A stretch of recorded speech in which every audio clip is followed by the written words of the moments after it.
ഒരു ആക്ടർക്ക് അവാർഡ് കിട്ടിയാൽ അത് മാർക്കറ്റ് ചെയ്യാൻ എളുപ്പമാണ്. അവാർഡുള്ളതിൽ 7 കൊണ്ടുപോയി അവർ പടം കൊണ്ടുപോയി ബാക്കി ആർക്ക് ഷെയർ ചെയ്യും.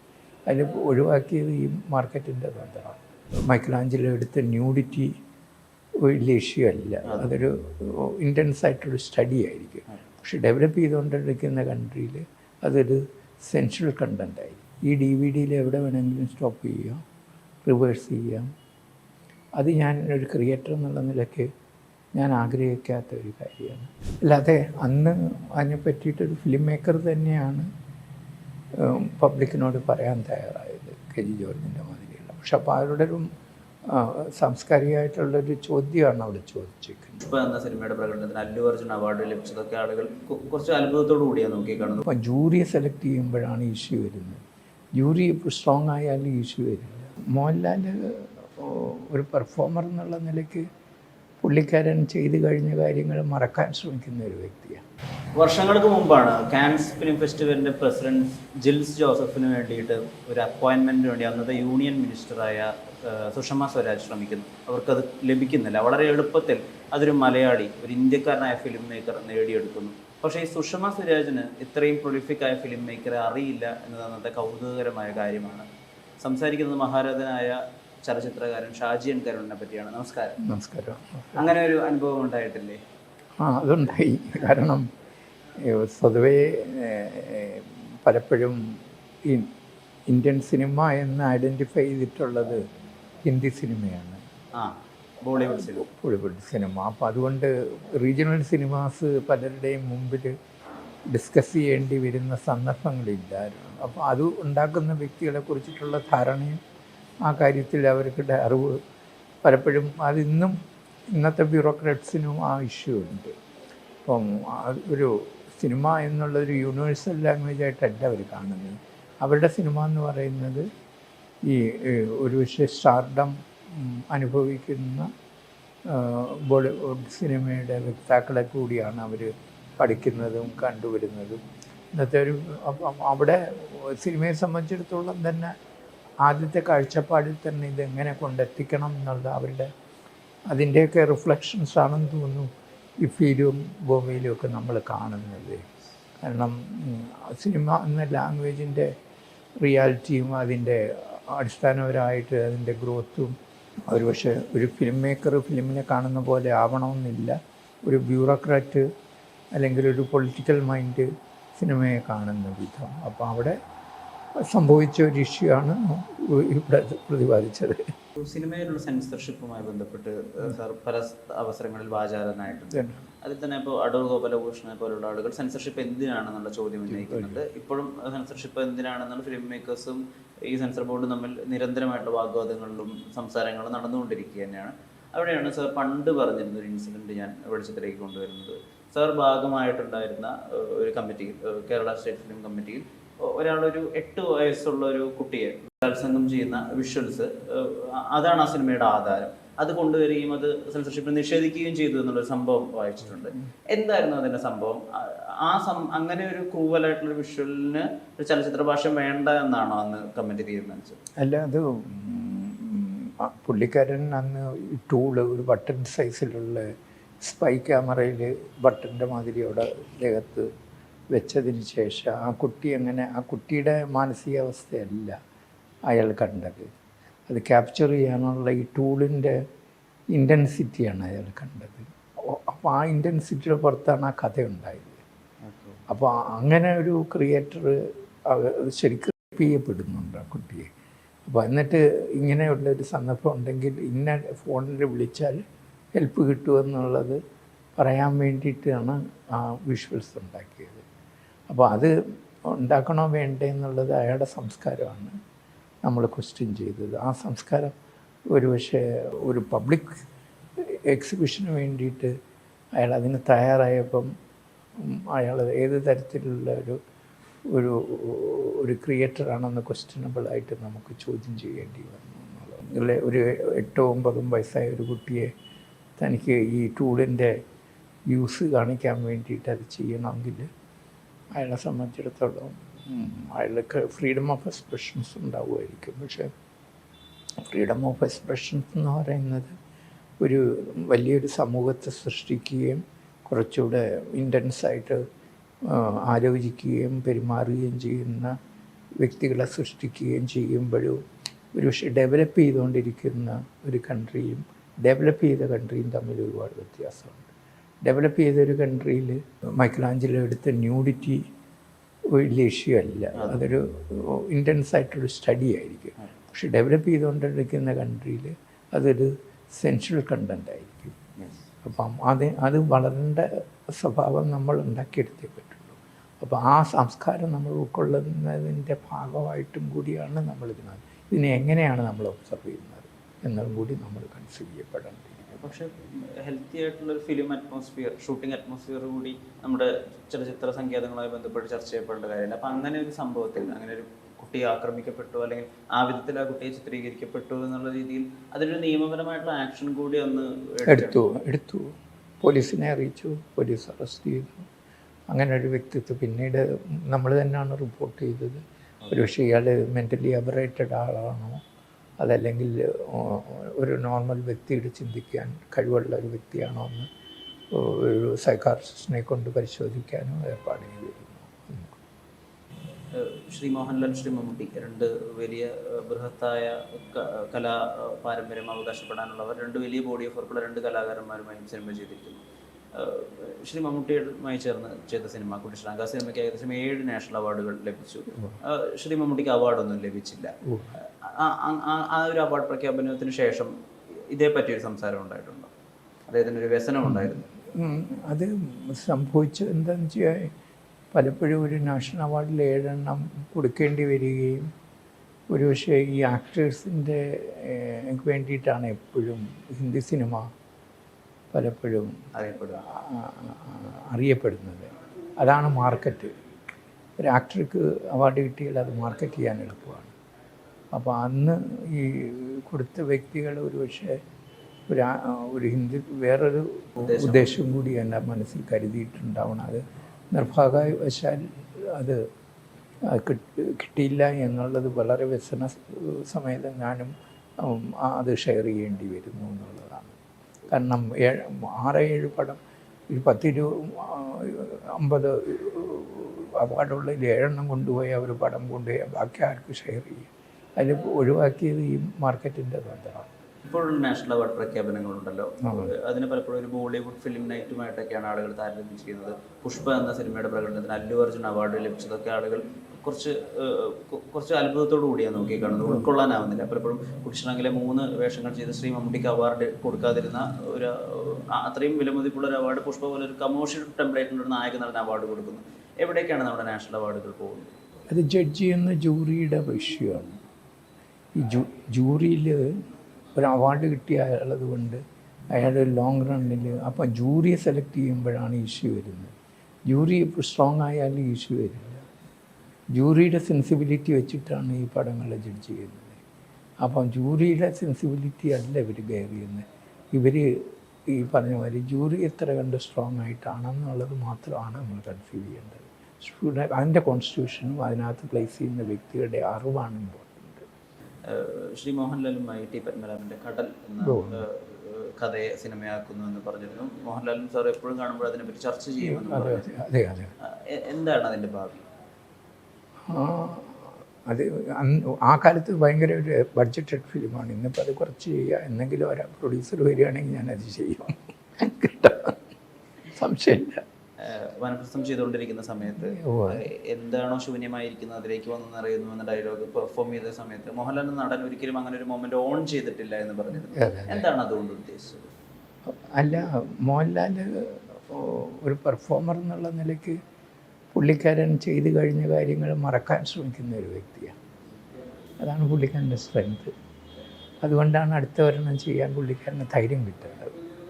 മറ്റേതിൻ്റെ ഇൻടോക്സിക്കേഷനിൽ നിന്നാൽ വേറെ ഒന്നും ചെയ്യാൻ പറ്റില്ല. അത് മറക്കാനുള്ള കേപ്പബിലിറ്റി വേണം. അത് അദ്ദേഹത്തിനുണ്ട്.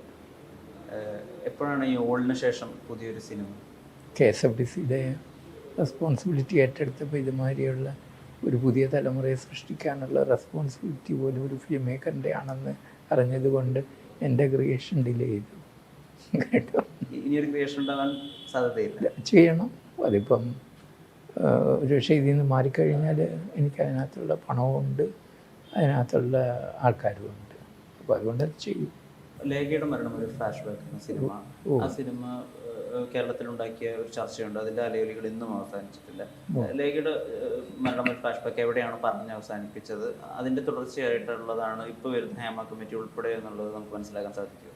അല്ലാതെ അന്ന് അതിനെ പറ്റിയിട്ടൊരു ഫിലിം മേക്കർ തന്നെയാണ് പബ്ലിക്കിനോട് പറയാൻ തയ്യാറായത്, കെ ജി ജോർജിൻ്റെ മാതിരിയുള്ള. പക്ഷെ അപ്പോൾ അവരുടെ ഒരു സാംസ്കാരികമായിട്ടുള്ളൊരു ചോദ്യമാണ് അവിടെ ചോദിച്ചിരിക്കുന്നത്.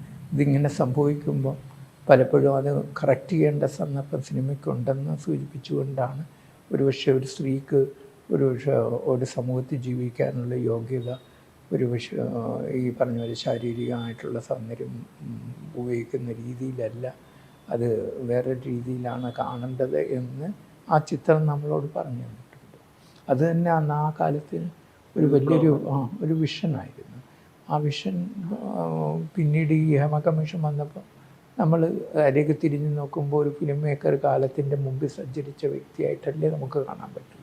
പിറവി എന്ന ചലച്ചിത്രം അന്ന് അതിൻ്റെ ഒരു ചെറിയ ഫോർമാറ്റിൽ എനിക്ക് കാണാൻ ആഗ്രഹമില്ല, അത് തിയേറ്റർ ഫോമിൽ കാണുന്നത് തന്നെയാണ് എൻ്റെ ആഗ്രഹം. അതുകൊണ്ട് അതിൻ്റെ DVD കളൊന്നും അച്ചടിച്ചിട്ടില്ല, അങ്ങനെ ഒരു വിപണിയിലേക്ക് എത്താൻ ആഗ്രഹിക്കുന്നില്ല എന്ന് പറഞ്ഞിരുന്നു.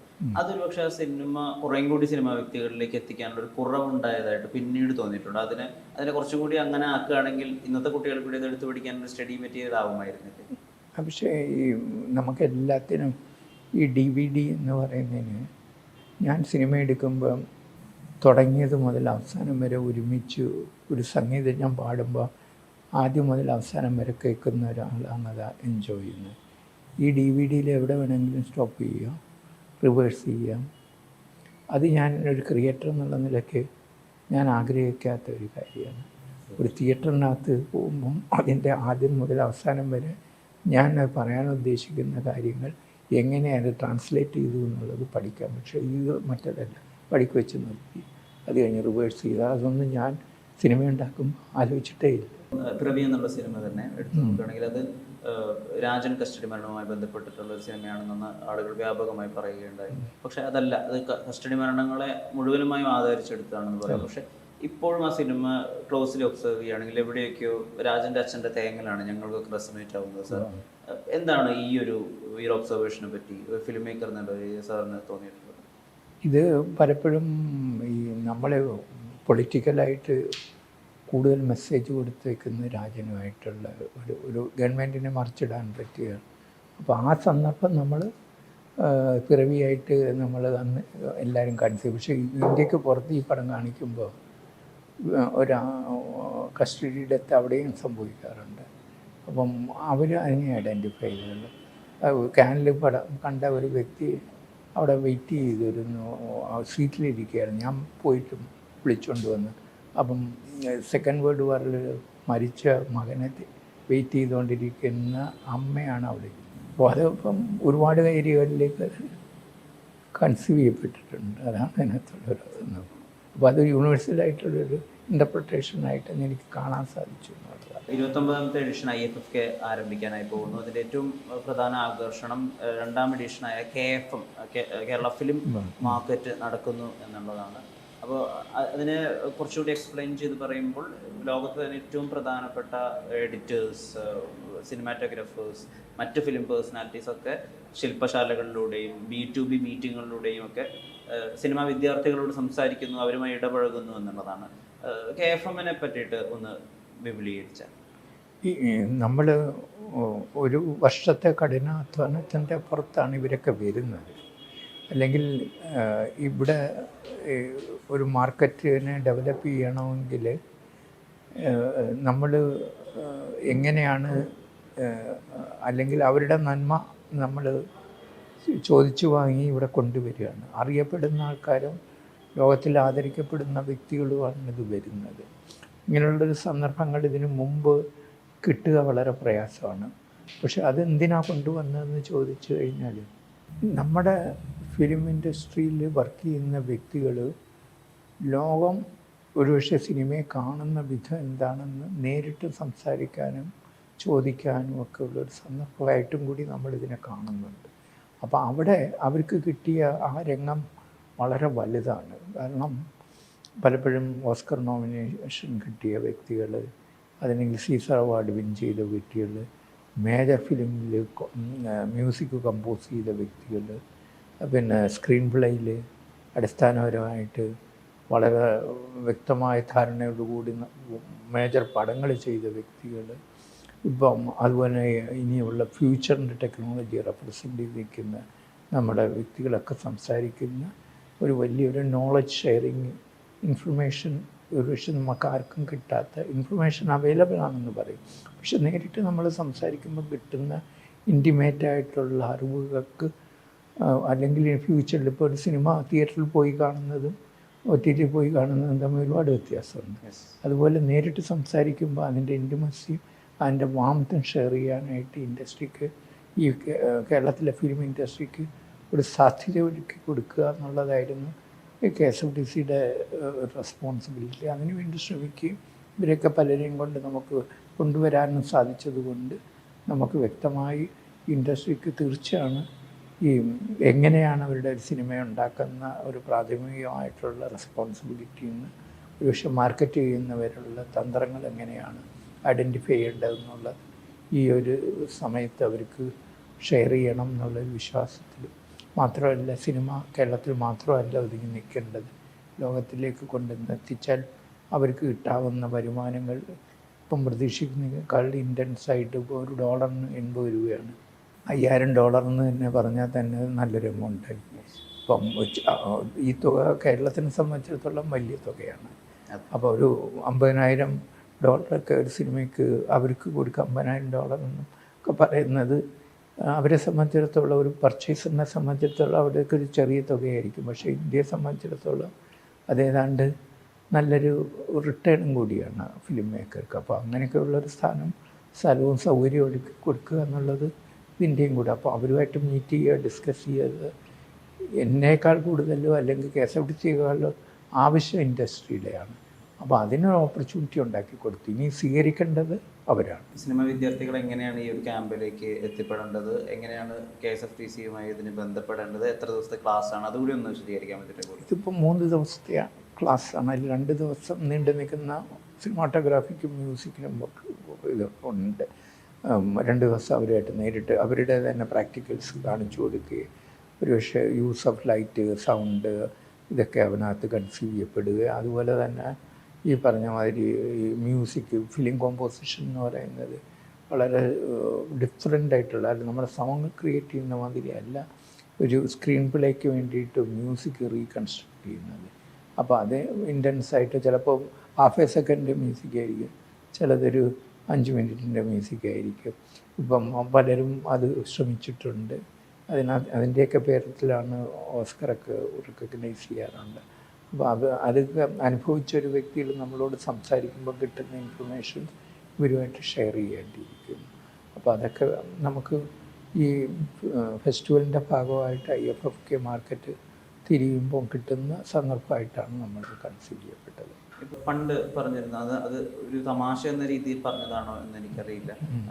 ഈ മഹാനായ ചലച്ചിത്രകാരൻ അരവിന്ദൻ സാറിൻ്റെ സിനിമകൾ കാണാൻ അന്ന് SFIയും DYFIയും സ്റ്റുഡൻസ് ഒക്കെ വന്നിരുന്നു. ഇന്ന് അവരെ എവിടെയും കാണാനില്ല എന്ന് പറഞ്ഞിരുന്നു. ഇപ്പോൾ ഒരു ഇടതുപക്ഷ സഹയാത്രികൻ എന്നുള്ള രീതിയിൽ SFI, DYFI പ്രവർത്തകരുടെയൊക്കെ ഈ സിനിമയുമായുള്ള അഭിരുചികൾ അല്ലെങ്കിൽ അടുപ്പം അതിനെ എങ്ങനെയാണ് നോക്കിക്കാണുന്നത്? പണ്ട് SFIയിൽ നിന്ന് വരുന്ന വ്യക്തികൾ ഒരുപാട് റൈറ്റേഴ്സ് ഉണ്ടായിരുന്നു. ഒരുപാട് അവരൊക്കെ അന്ന് അതിൻ്റെ സൃഷ്ടികളായിരുന്നു. ഇന്നിപ്പം പുതിയൊരു ജനറേഷൻ വാസ്തവത്തിൽ എൻ്റർടൈൻമെൻ്റ് എന്ന് പറയുന്ന ഒരു ഡിവിഷനിലേക്കാണ് സിനിമ ചുരുങ്ങിയത്.